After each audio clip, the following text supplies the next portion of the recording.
Hey, it's Mike from GoCellPhoneRepair.com, and today I'm going to show you how to remove and replace the charging port on a Galaxy Note 3. For this job, you're probably going to want to have a couple of tools. I'm going to be using a Japanese industrial standard bit, J00. This is from the set that I got from iFixit. If you want to get a little more clarification on Japanese industrial standard, check out my review of their iFixit ProTech Toolkit. You can also remove the screws from the back panel here with a Phillips driver. Usually you'll want something about a 00. The only catch to this is that the way these bits are designed when they come from the package new, they don't seat exactly the way the Japanese industrial standard bit does. So while these will generally work, sometimes you will have to grind the tip off of them. So what we're going to do first of all is make sure that we start by turning the phone off. And then up here at the top left-hand corner, you'll have a panel that you can remove. There's a divot there that you can kind of reach into. If you have a pry tool, you can use it, but these come off pretty easily. Just go ahead and peel the panel off the back. I'd recommend you go ahead and take the stylus out also, because once we remove the back panel, that's going to fall out anyway, so you can set that aside.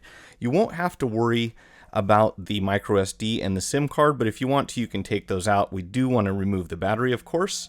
And then we're going to have 12 screws around pretty much the perimeter of the rear housing that need to come out.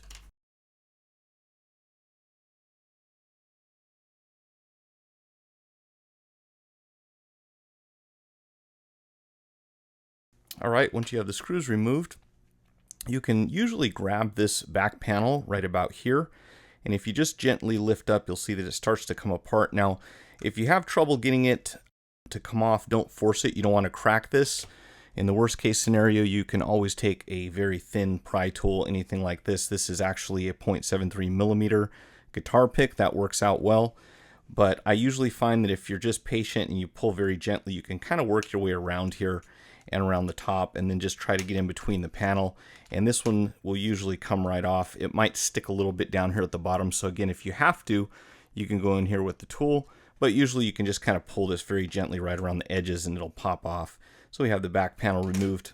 On the inside here, you'll see that where the charging port interfaces with the phone, with the logic board. So we've got a cable running down here, and then we've also got an antenna wire on this side. So what we're going to do is go ahead and disconnect the antenna wire. Be very careful. You don't want to put any stress right where the wire joins the metal part here. You just want to kind of get underneath this metal piece and very carefully twist, and you can just kind of lift that up. And then over here we're going to have a couple of flex cables, but the one that we're after is going to be this one right here, and that'll lift off. And then you can see that we have the charging port disconnected, and then you'll also see there's another cable that runs here. These are for the keys on the front of the phone, not quite as easy to replace. And you can most likely at this point just go underneath this cable very carefully, and you should be able to pry the charging port out. But what I find that helps is to apply a small amount of heat. Now, we don't want to put too much heat on here. That can actually damage other components inside the phone. Of course, we're going to be replacing this, so we don't have to worry too much. But I'm going to hit this with just enough heat to warm it up. So shoot for about 40 degrees Celsius or 100 degrees Fahrenheit at the most.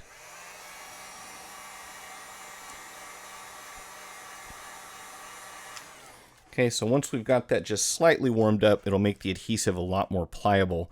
And we'll go again underneath here with a flat plastic stick spudger and very gently just kind of lift up gradually as you move across.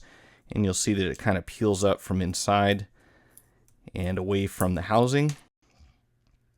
And that one is going to be actually going to lift up kind of this direction.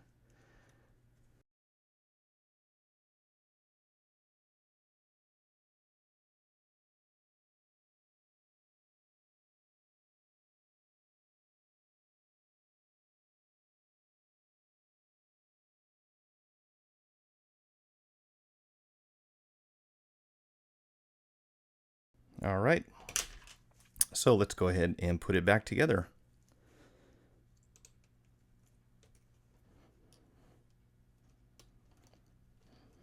It's very important that you make sure that this cable stays routed in this channel here. You'll see it kind of curves around and it sets down inside the frame.